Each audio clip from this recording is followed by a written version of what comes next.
Immigration has been on the forefront of European politics in recent years, as well as American politics. Debates about the failures of multiculturalism have dominated discourse in many countries throughout Europe. What effect have these sweeping immigration policies had when it comes to culture, freedom, and women's rights? Joining me to discuss all of this is activist, research fellow at the Hudson Institute, and author of the new book, Pray, Immigration, Islam, and the Erosion of Women's Rights. AYAAN HIRSI Ali joins me. Thank you for being here. I want to start with a line from the book. You write, it's one of the rich ironies of early 21st century history that the single decision that has done the most harm to European women in my lifetime was made by a woman. You were referring to German President Angela Merkel and her decision in 2015 to do away with a limit on the number of asylum seekers who could come into Germany. How did that decision harm European women? I think the decision wasn't based on a policy. It wasn't thought through. It was done on the spur of the moment, spontaneously, and it was driven by compassion. So I want your viewers to understand that Chancellor Merkel was actually acting, she was empathizing, she was driven by compassion. But the outcome, the unintended consequence of that moment was that some of the European neighborhoods and streets were flooded with men who come from countries with hostile attitudes to women. And some of them started acting out on those streets. And there are innocent women in Europe, regardless of skin color or age or what they wear, who are subjected to humiliating behavior, catcalls, sexual harassment, rapes, and worse. And again, I repeat, it wasn't our intention for this outcome to be, but it's important for leaders to know.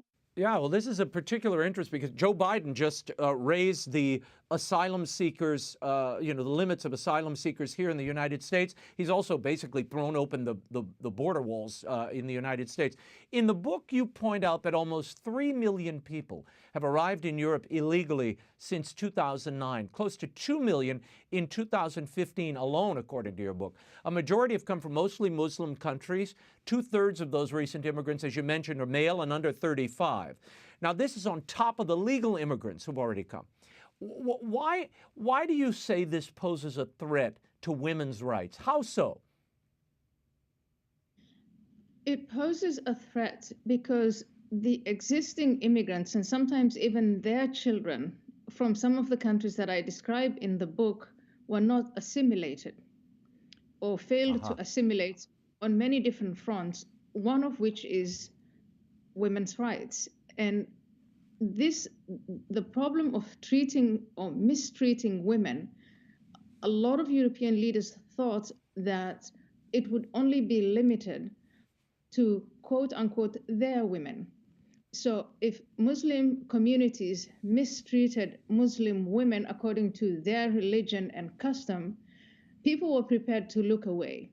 But now that whole thing is spilling over onto the streets and into the public space. And in some ways, the streets of Sweden, for instance, some women will say, are no different from the streets of Cairo when it comes to how men treat women. And some of these men, they come from countries like the one I come from, Somalia. They come from Afghanistan, Iraq, Syria, Egypt, Tunisia, Algeria. In any of those countries, women who live there are used to a great deal of hostility and misogyny. But the European women, at least since the late 1950s, are not. And so you are seeing this type of thing play itself out on the streets of Europe. And some of these countries and their leaders are pretending as if all religions are the same, all cultures are the same. It's just a bit of a nuisance. It will go away, and it's not going to go away. More people are coming. AYAAN, you are an academic. Do you see the problem of honest dialogue here in the U.S., where we have a woke culture and political correctness keeping people from speaking out about issues like race and religion and culture? Yes, I see the development of what we call in Europe multiculturalism developing here in the United States. And yes, it goes by the name critical theory, critical race theory, woke. I think woke is one of the more names, labels that people are familiar with. And I see the development of that, and it's affecting issues such as immigration. At first, you would think it would be limited only to race relations here in America, but it's affecting all sorts of topics. And so, yeah, that's a terrible development. And I think the woke movement is one that should be exposed, and we should push back against them, not follow their ideology.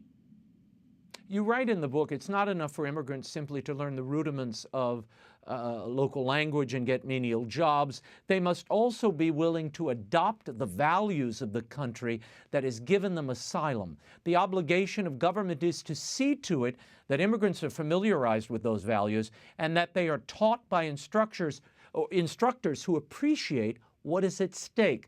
How can countries like Germany, France, Sweden, the U.S. go about ensuring that this happens? And why hasn't it been done so far? It hasn't been done so far because of all of these ideologies we've been talking about: multiculturalism, moral relativism, postmodernism. There were so many people within the leadership circles who would put any obstacle that you can think of to stop these programs in their tracks.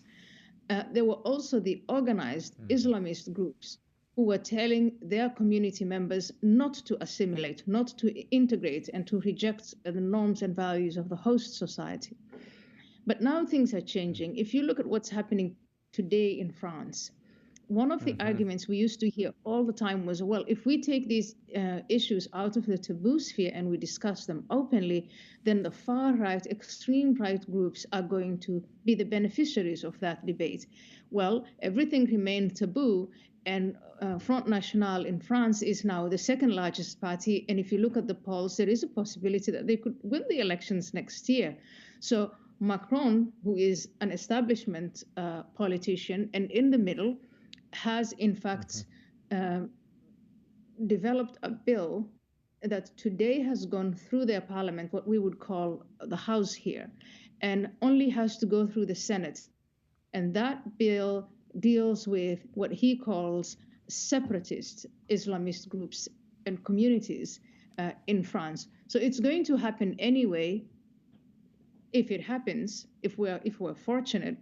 But it's going to happen after many terrorist attacks, after so many women have been assaulted and raped, after we've shut down, after a lot of human suffering. And it's always a puzzle to me why, if we can anticipate problems coming, why we don't take action when, in fact, that action is at its most effective.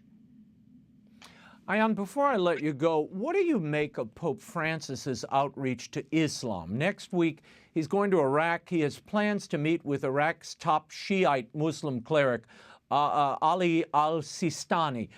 Is Islam at all interested in dialogue with other faiths? Will this ever work? Islam, as it is today, unchanged and with an attitude of supremacy to all other religions and faiths. I think that Islam and the people who represent that Islam are obviously not interested in dialogue. I think the Pope is wasting his time. I think the Pope could say, I will come and have a dialogue once you make changes, and he could then put on the table what changes he would like to see made. I think the Pope should be talking about the plight of Christian minorities in Muslim countries, the plight of women and homosexuals in Muslim countries and how they're treated. And just going there and, shaking hands for a photo op, I think that won't cut it. AYAAN HIRSI Ali, I thank you for being here. The book is Pray, Immigration, Islam, and the Erosion of Women's Rights. It's available at bookstores everywhere and online. AYAAN, thank you. Raymond, thank you for having me.